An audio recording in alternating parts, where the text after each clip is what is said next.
Hello, and welcome to Speaking of College of Charleston. I'm Amy Stockwell, Associate Director of Public Information and Media Relations in the Office of University Marketing and Communications. I'm here with Rénard Harris, Associate Professor of Management at the college. We're in the studio today because we're thrilled to announce that Dr. Harris is the host of Teachable Moments, a South Carolina public radio program about education for parents and students. Teachable Moments is aired every Friday, and you can listen anytime on southcarolinapublicradio.org or today.charleston.edu/podcast. Teachable Moments was launched in April 2024, covering topics that range from cell phones in the classroom to teacher shortages.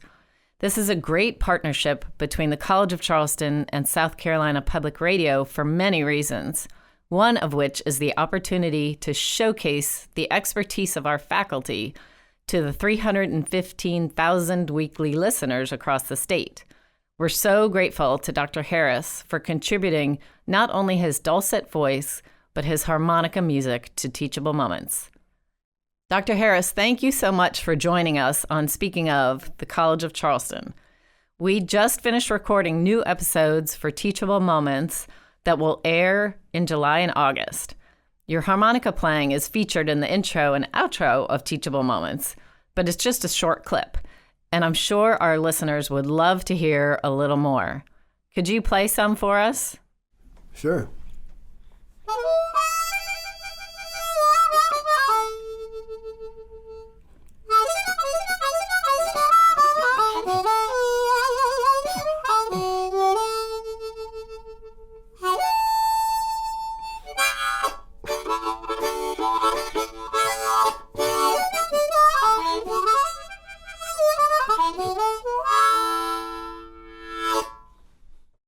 Thank you for that.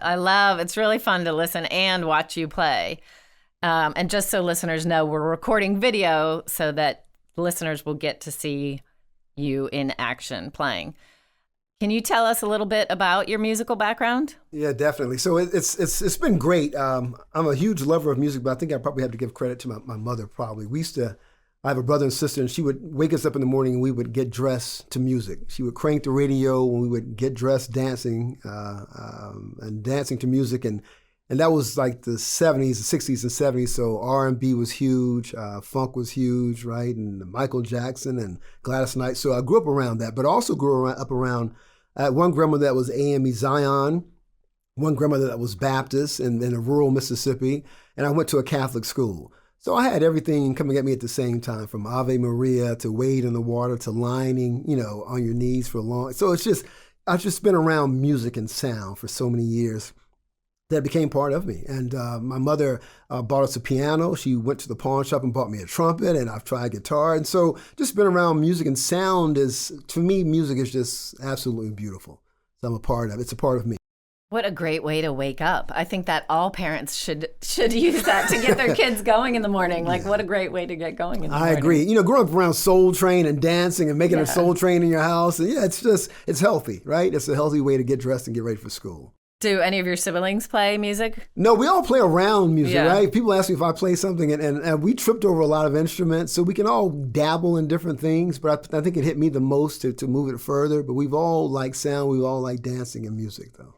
And then did you specifically study music ever in college, or No. It's all self-taught? Yeah, it's all self-taught. I even, being a bit of a wanderer, I think I changed my major like 5 times in college. And I was a music major one semester, knew nothing about music, but just in love with music. But no, never really formally studied enough to know. I think even when I tried to self-teach myself like theory, I would get to page 6 and quit. So just the sound, it's more about feel for me. Right. I know a little bit around music, but it's just the feel and the sound, the communication. And then do you play at all? Do you go and play with bands or clubs or anything like that? So before I'm coming to South Carolina, living in Tennessee, and Tennessee was a great place to be around music. So I started off in blues jams, going to bars and jams, and I played in a band for 10 years when I lived in Knoxville.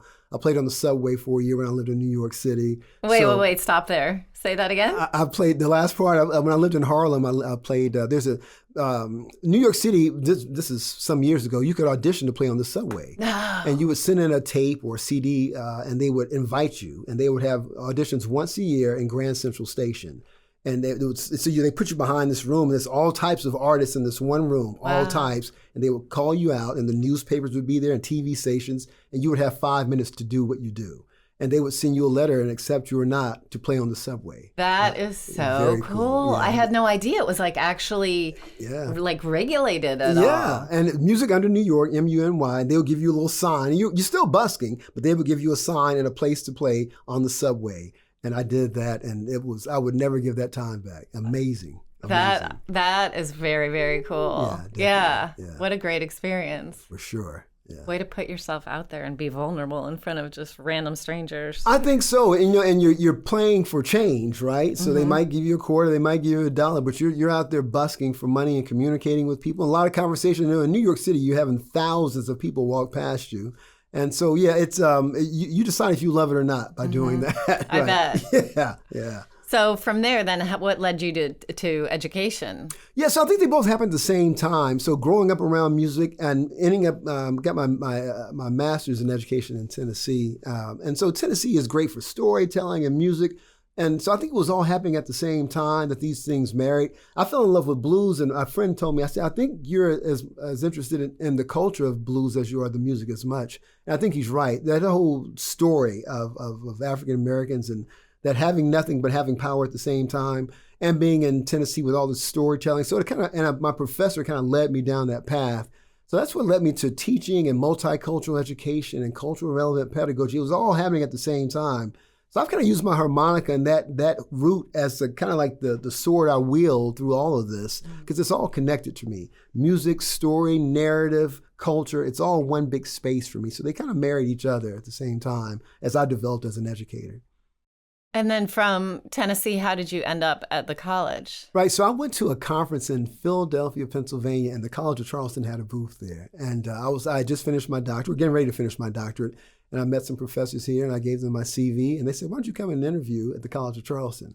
And I flew in to interview and fell in love with it. I mean, the people, the place, the energy of the students, the liberal arts idea. I just fell in love with it, and fortunately, they invited me for a position at the College of Charleston. So I came here, and became a professor. How long? When was that? How long ago was that? 2005. Wow. Yeah. So I've been here since. And your path has kind of changed a little bit recently at the college.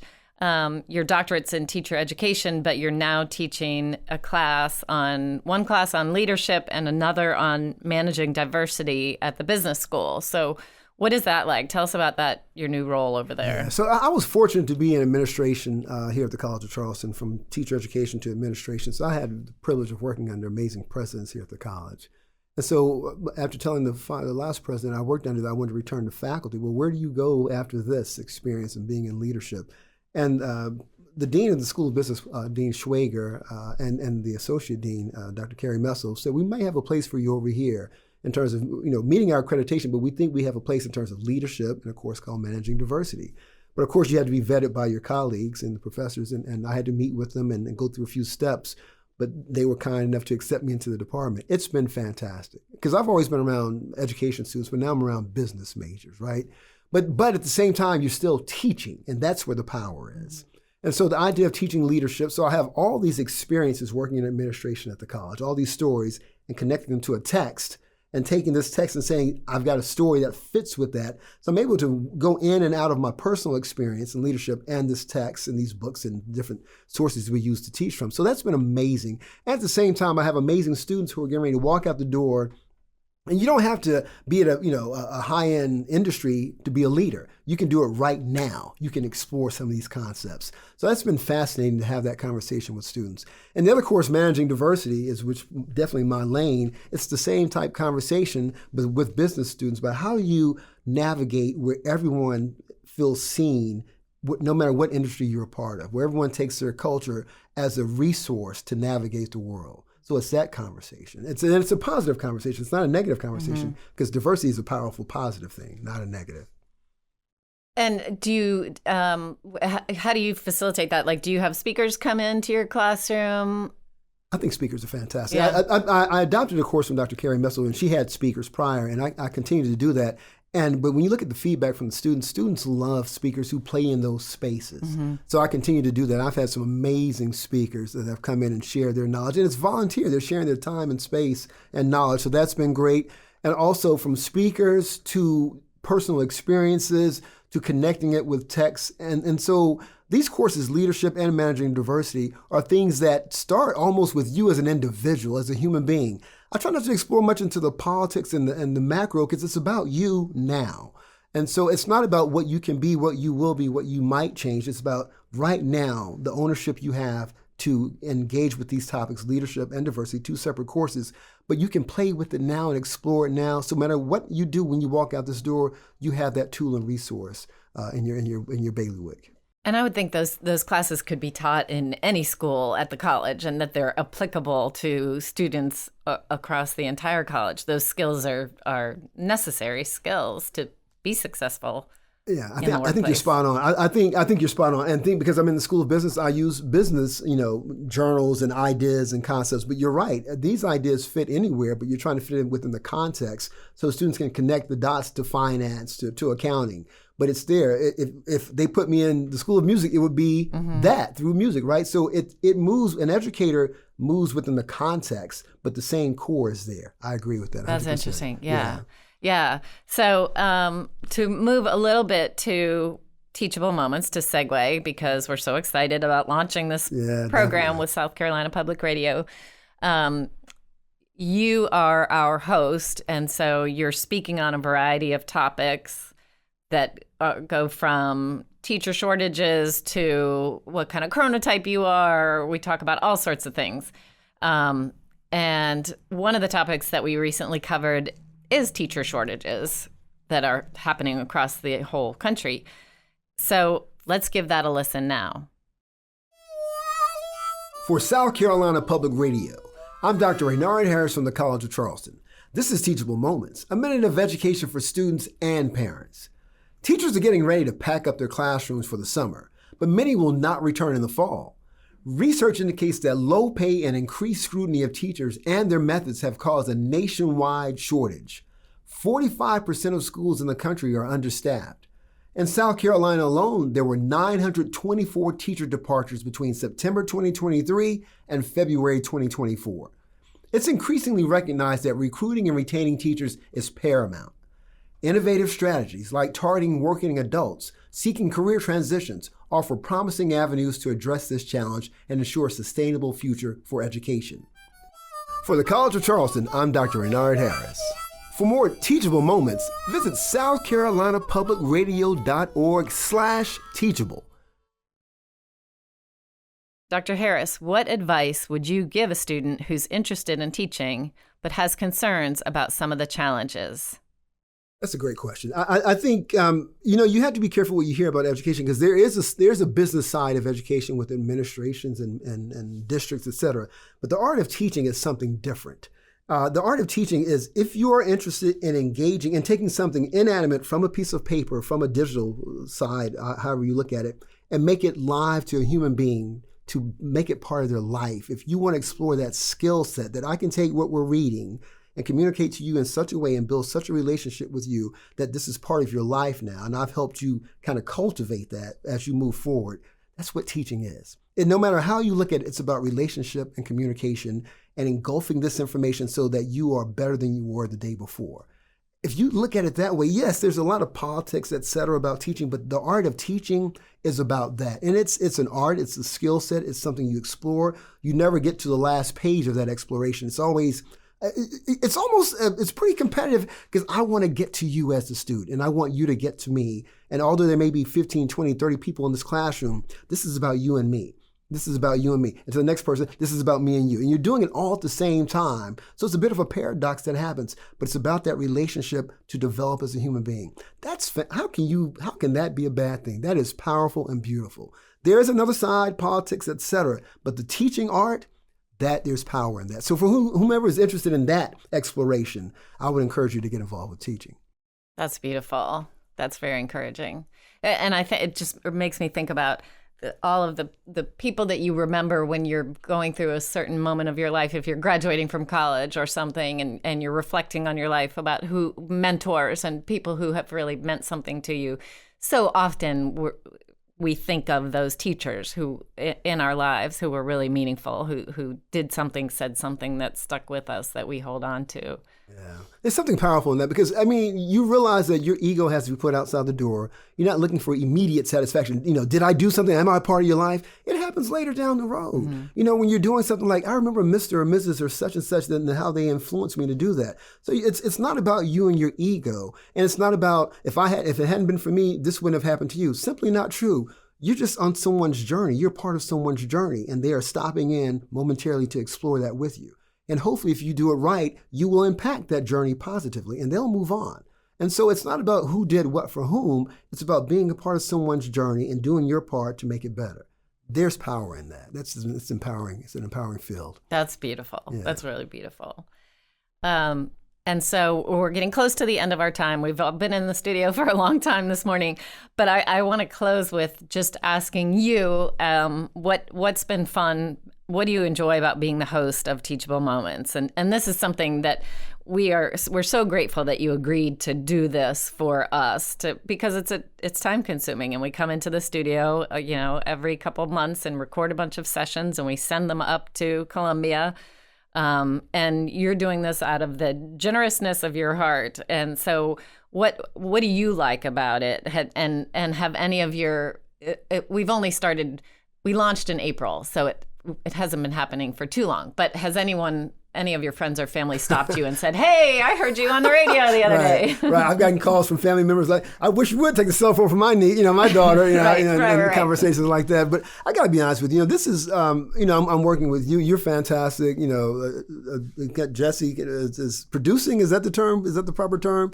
Jesse producing? Engineering, I think might be the right name. This is the epitome of collaboration. It is, because there's three of us in this space, and this could have gone any way. I mean, of course, you do your part, you do your role, but it's free, it's conversation, and more importantly for Teachable Moments, this is higher ed, but we're communicating with our local community and beyond. It's conversation. It's not about the high-end research. It's not about what's cited or what review. It's about human beings driving down the street or listening, saying, I've been thinking about that. Or smiling or questioning or creating a discussion. So it's nothing you have to run to your computer to check. It's about that conversation that we all have, those teachable moments that we question, that we need to know more about. So for me, it's just beauty in the core of humanity, right? Where we're just having a conversation. Nobody's going to test on it. Nobody's going to fail. Mm-hmm. Nobody's going to pass. It's just that, hey, this is a teachable moment. Let's talk about it. And so the way it's crafted, the way it's written, it's just the way you write them. It's just, for me, it's powerful. Because we're not trying to challenge you. We're not trying to argue with you. We're just dropping things on you that are teachable moments that maybe you should consider discussing with yourself, with your neighbor, with your community, and hopefully making those spaces better. So one of the reasons I love it is because it's all plus, plus, plus. There's no negative in it. It's all, how can we add to the community to develop a community for our neighbors to make things better? That, you can call me in for that at any time.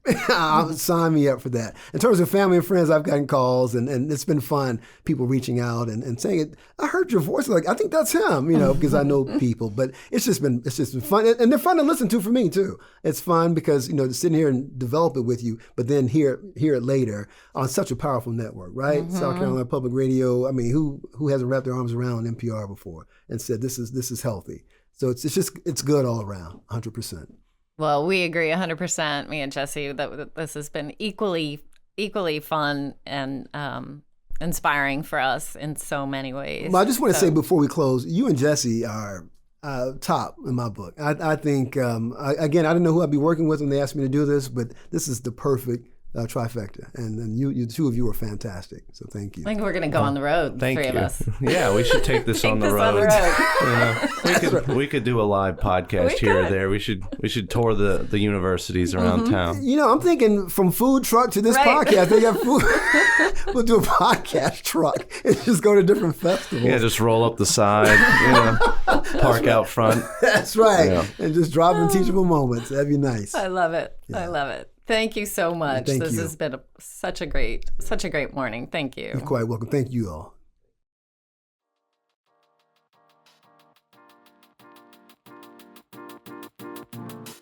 Thank you for listening to this episode of Speaking of College of Charleston with today's guest, Dr. Rénard Harris. For show notes and more episodes, visit the College of Charleston's official news site, The College Today, at today.charleston.edu. You can find episodes on all major podcast platforms. This episode was produced by Amy Stockwell with recording and sound engineering by Jesse Kunz from the Division of Information Technology.